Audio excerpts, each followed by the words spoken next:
একটা truck rod বোঝাই করে যাচ্ছিল, সেই ট্রাকে 25-26 জন লোক উঠে পড়ে এবং ড্রাইভার নিয়ন্ত্রণ হারিয়ে সাইডে উল্টে পড়ে যান। ওকে, এই দুর্ঘটনাটা একান্তই আমরা প্রাথমিক পর্যায়ে মনে হয়েছে যে ড্রাইভারের ভুলের কারণে। ওখানে আহত দু একজন যাত্রী বলেছেন তারা ড্রাইভারকে সাবধান করছিলেন, কিন্তু তিনি তা মানছিলেন না। তিনি একটু তন্দ্রা মতো ছিলেন। যাত্রীদের কথা, আমি সকালবেলা সেতু সচিবের সাথে কথা বললাম, তিনি যেটা ফাইন্ডিং করতে পেরেছেন আমাকে জানিয়েছেন। তো এটা একটা অনাকাঙ্ক্ষিত দুর্ঘটনা। 15 থেকে 15 জনের মতো ইতিমধ্যে আমি জেনেছি তাদের শরীর সমাধি হয়েছে। তো একটা আপনাকে বলবো রডবাহী বোঝাই ট্রাকে যদি এভাবে যাত্রীরা উঠে যান 25-26 জন এবং অনাকাঙ্ক্ষিতভাবে এই ধরনের একটা দুর্ঘটনা ঘটেছে। এটা রাস্তা ম্যানেজমেন্টের সাথে খুব একটা যুক্ত ছিল না। রাস্তা ম্যানেজমেন্ট আমরা যেভাবে করেছিলাম, তো সেখানে এই ধরনের অনাকাঙ্ক্ষিত, অপ্রত্যাশিত এবং দুর্ভাগ্যজনক দুর্ঘটনা আমাদেরকে ব্যতীত করেছে। তাৎক্ষণিকভাবে উদ্ধার কাজ সম্পন্ন হয়েছে, আহতদের চিকিৎসার ব্যবস্থা করা হয়েছে, নিহতদের আপনার প্রক্রিয়া সম্পন্ন করে স্বজনের কাছে হস্তান্তর করার চেষ্টা হয়েছে।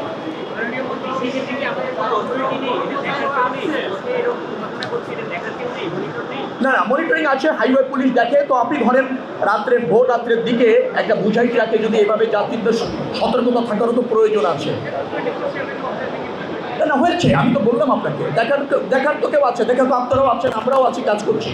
এখন ভোর রাত্রে একটা বোঝাই ট্রাকে যদি এরকমভাবে যাত্রীরা অসচেতন হয়ে উঠে যান এবং তারপর যদি ড্রাইভার নিয়ন্ত্রণ হারিয়ে ফেলেন এরকম জায়গায়, তো এইটা দায়িত্ব আমাদের আছে, কিন্তু নিয়ন্ত্রণ করাটা বাস্তবিকভাবে কীভাবে সম্ভব হয় সেটা বিবেচনার দাবি রাখে।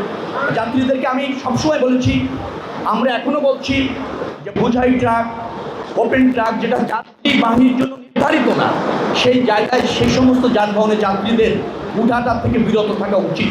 নতুবা এই ধরনের অনাকাঙ্ক্ষিত দুর্ঘটনা তো যে কোনো সময় এভাবে ঘটে যায়, আপনি জানেন। এখন 25 জন যাত্রী একটা রড বোঝাই ট্রাকে উঠে গেল। তারপর যাত্রীদের একজন বলছে তারা ড্রাইভারকে সতর্ক করছিল, তখনও সম্ভব ছিল ড্রাইভারকে থামিয়ে তাদের নেমে যেতে পারলে হয়তো এড়ানো যেত। তো ভোর রাত্রের দিকে এরকম একটা দুর্ঘটনা ঘটেছে।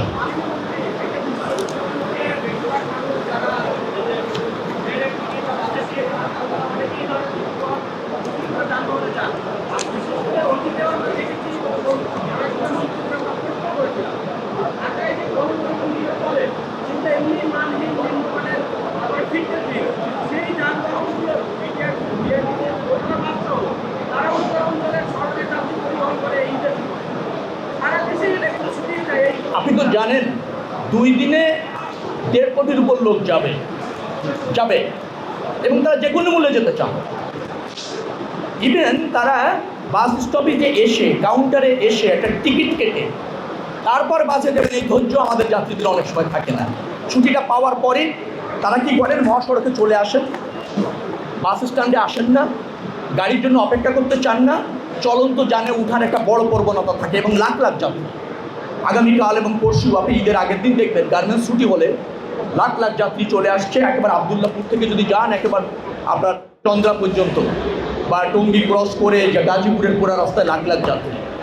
আমরা এই প্রক্রিয়ায় যাওয়াটা নিরুৎসাহিত করি, কারণ এত 1.5 কোটি লোককে বহন করার জন্য ফিটনেসযুক্ত যান তো নেই, এটা তো বাস্তবতা।